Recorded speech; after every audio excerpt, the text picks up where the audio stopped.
স্বামী স্ত্রীকে তুই বলা যাবে কিনা, অথবা স্ত্রী স্বামীকে তুই বলতে পারবে কিনা, এই বিষয়ে কিছু বলেন। ভাই, স্বামী স্ত্রী একে অন্যকে সম্মানের সাথে ডাকবেন, কথা বলবেন। আল্লাহ কোরআনে কারিমে পুরুষদেরকে বলেছেন, ওয়াশিরুহুন্না বিল মারুফ, তোমরা তোমাদের স্ত্রীদের সাথে দিনাতিপাত করো, সংসার করো সুন্দরভাবে, ভালোভাবে, সঠিকভাবে। তুই বলে যদি তাকে তোকারি যদি বলে, তুই তোকারি করলে এটা কি ভালোভাবে বসবাস করা হয়? না, এটা ভালোভাবে বসবাস করা, এটা ছোট লোকই। রাগের ছোট স্ত্রীকে তুই তোকারি করলে এটা জায়েজ নাই। একইভাবে কোন স্ত্রীও তার স্বামীকে তাচ্ছিল্য করে ছোট প্রকাশ হয় এরকম কোনো কথা বলা জায়েজ নাই, কারণ তিনি তার বড় হিসেবে তাকে সম্মান করতে হবে, অভিভাবক হিসেবে তাকে সম্মান করতে হবে, তার আনুগত্য করতে হবে। এটা আল্লাহর পক্ষ থেকে নির্ধারিত আবশ্যক বিষয়। বিধান এক অন্যকে তুই তুকারি করা, তাচ্ছিল্য ভরে কোনো কথা বলা, এটা কারোর জন্যই জায়েজ না, স্বামীর জন্য না, স্ত্রীর জন্য। আল্লাহ তাআলা আমাদেরকে সব জায়গায় ভদ্র এবং ভালো মানুষ হিসেবে বসবাস করার তৌফিক দান করুন। এরপরে প্রশ্ন হলো, আমাদের তকদিরে তো আগে থেকে বিয়ে ঠিক করা আছে, তো আমরা যে একটা মেয়েকে পছন্দ করি তাকে কিভাবে পাবো? প্রশ্ন অদ্ভুত প্রশ্ন তো। মানে আল্লাহ তাআলা তো তাকদিরে আগে থেকে একটা মেয়ে ঠিক করে রাখছে, এখন বলে দিলে আমরা ওইটা তুলে নিয়ে আসি, এগুলো ব্যাপার, তাই তো? দেখেন, তাকদিরটা বিশ্বাস করার জন্য। তাকদিরটা কিসের জন্য? বিশ্বাসের জন্য। তাকদিরটা দেখে দেখে আমলের জন্য না। পার্থক্যটা একটু একটা এক্সাম্পল দিয়ে সহজে বুঝবেন।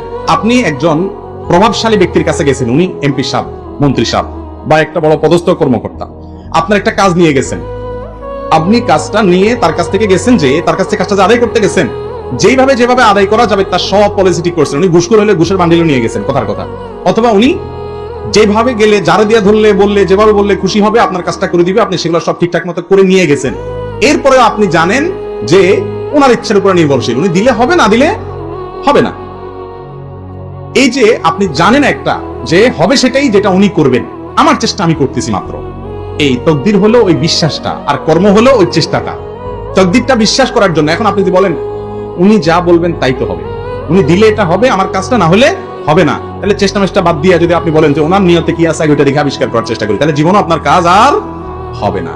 আপনি আপনার চেষ্টা করবেন, বিশ্বাস থাকবে হবে সেটাই, যেটা উনি করবেন, সিদ্ধান্ত নেবেন। উনি দিলেন, ওনার মেজাজ মর্জি খারাপ হলে আমি চেষ্টা করার পরে হয়তো হবে না, সেটা মাথায় রেখে আপনাকে চেষ্টা চালাতে হবে। ঠিক একই ভাবে আল্লাহ তাআলা আপনার তাকদিরে কি লিখে রেখেছেন সেটা জেনে তারপর আপনি এটা করে ফেলবেন, তাহলে তাকদির মানে কি? তাকদিরটা হলো আপনি আপনার চেষ্টা করবেন, আর বিশ্বাস থাকবে হবে সেটাই, যেটা আল্লাহ তাআলা কি করছেন, ফয়সালা করে রেখেছেন।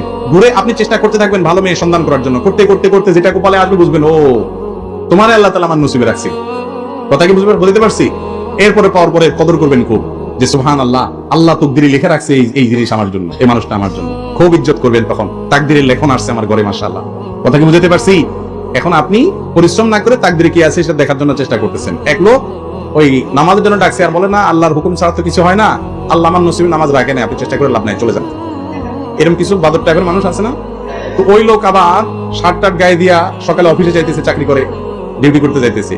তো যে লোক নামাজের দাওয়াত দিচ্ছে সে কলার ধরে বলতেছে, বেটা বয় কই যাস?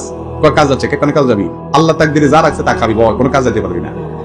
তো দুনিয়ার ক্ষেত্রে তো সে আনা ঠিকই বুঝে, অন্য ক্ষেত্রে বুঝে না। তো খোলাসা কথা হলো ভাই, তাকদির মানে কি? আল্লাহ তাআলা কি ফয়সালা রেখেছেন, আমি কি পাবো না পাবো, আমার কর্মের ফল কি দাঁড়াবে আল্লাহ জানেন। এটা আমার বিশ্বাস থাকবে, বিশ্বাসটা বিশ্বাসের জায়গায় থাকবে, কর্মটা কর্মের জায়গায় চলবে। কর্মটাকে বিশ্বাসের সাথে রিলেট করে, বিশ্বাসের উপর নির্ভরে কর্মটাকে থামিয়ে দেওয়া বা কর্মটাকে নির্ধারণ করার নির্দেশ আমাদেরকে করা হয় না। নবী করিম সাল্লাল্লাহু আলাইহি ওয়াসাল্লাম বলেছেন, আমালু, তোমরা তোমাদের কাজ করতে থাকো, যেটা নসিবে লেখা আছে কাজ করতে করতে তুমি সেই জায়গাতেই যাবা। কথা কি বুঝাতে পারছি? অতএব তাকদিরে কোন মেয়ে আল্লাহ লিখে রাখছে ওইটা তাকদিরে ফেরেশতার কাছ থেকে জেনে ওই কান্দরে মেয়ে উঠে নিয়ে আসবেন, এরকম সিস্টেম নাই। কান্দরে না, হাত ধরে আর কি। বোন যদি মোবাইলে কারোর সাথে হারাম প্রেমের কথা বলছে এরকম সন্দেহ হয়, তাহলে রুমের ছিদ্র দিয়ে তাকাতে পারবো কিনা? প্রথমত ভাই, গুরুত্বপূর্ণ প্রশ্ন, হাসা জিনিস না। প্রথমত মানুষের ব্যক্তিগত যে প্রাইভেসি যে আছে, প্রাইভেসি, এই বিষয়গুলো ইসলামে অনেক গুরুত্বপূর্ণ। কোরআনে কারিমে আল্লাহ তাআলা বলেছেন, কারোর বাসায় যেতে হলে অনুমতি চাও, আসতে পারি কিনা, অনুমতি পেলে তারপর ঢুকো। আজকে আপনি স্মার্ট সাজতেছেন, ভদ্রতা সাজতেছেন, দেখাচ্ছেন 1450 বছর আগে ইসলাম এই ভদ্রতা শিখাই বসে আছে। আজকে আপনি ভদ্র সাজতেছেন যে কারোর বাসায়, কারো অফিসে ঢোকার আগে রুমের বাইরে থেকে সালাম দাও, অনুমতি নাও। অনুমতি যদি না দেওয়া হয়, কোনো শব্দ যদি না পাও, ফিরে যাও। খবরদার অনুমতি ছাড়া কারোর কক্ষে প্রবেশ করবে। কারোর বাড়িতে উকি দেওয়া নিষেধ, গুনাহের কথা। নবী করিম সাল্লাল্লাহু আলাইহি ওয়াসাল্লাম বলেছেন, কেউ যদি কারোর বাড়িতে উকি মারে তাহলে সেই ক্ষেত্রে তার চোখ তুলে ফেলার মতো অপরাধ সে করবে।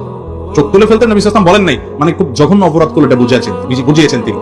আমাদের দেশে বিশেষ করে গ্রামাঞ্চলে আমরা ছোটবেলায় দেখতাম, কোন বাড়িতে হয়তো স্বামী স্ত্রী ঝগড়া লাগছে, তো পাশের বাড়ির মহিলা ওই বিশেষ করে যখন বেড়া ছিল, কি বলে মুলিবাসে বেড়া ছিল, তখন আইসা ওখানে সিসি ক্যামেরা সেট করছে। ঠিক না? ঠিক এমন ভাবে তাকায়, ওইটা মানে সিসি ক্যামেরা লাগাইছে, ঠিক না? এই কাজগুলো হারাম, গুনাহের কথা। তার বাসার ভিতরে তার ব্যক্তিগত জীবন যাপনের পরে আপনি হস্তক্ষেপ করার অধিকার আপনার, এটা গুনাহের কথা, জায়েজ নাই ভাই। আমরা তো আজকাল এরকম অনেক জিনিস করছি। ফেসবুকে তো এই সমস্ত জিনিসগুলোর কোনো দোষ নাই। একটা গোপন ভিডিও পাইছেন কারোর, ছড়াই বেড়াচ্ছেন, সে অন্যায় করছে, আল্লাহর কাছে সে শাস্তি পাবে, তার বিচার যেন হয় সেজন্য আপনি যথাযথভাবে ব্যবস্থা গ্রহণ করতে পারেন, বিচার মুখ করতে পারেন। কিন্তু সেটা নিয়ে মজা করতেছেন, সেটা নিয়ে আপনি এনজয় করতেছেন, মানুষকে দেখিয়ে বেড়াচ্ছেন, অশ্লীলতার বিস্তার করতেছেন। এগুলোকে আমরা দোষের কিছু মনে করি না। ইমানদার প্রত্যেকটা কাজ করার আগে ভাববে যে আমার এটা কি নেকামলে পাল্লা উঠবে, নাকি আমার এই হাসি তামাশা আমার বদামলে পাল্লা উঠবে। আল্লাহ আমাদেরকে সেভাবে চলার তৌফিক দান করুন। এবার মূল প্রশ্নের উত্তরে আসি। আপনার বোন কোন ছেলের সাথে হারাম সম্পর্কে জড়িয়ে গেছে, ভুল পথে যাচ্ছে, আপনার মনে হচ্ছে সে বিপদ ডেকে আনছে, তাহলে তাকে আপনি মনিটর করার অধিকার আছে।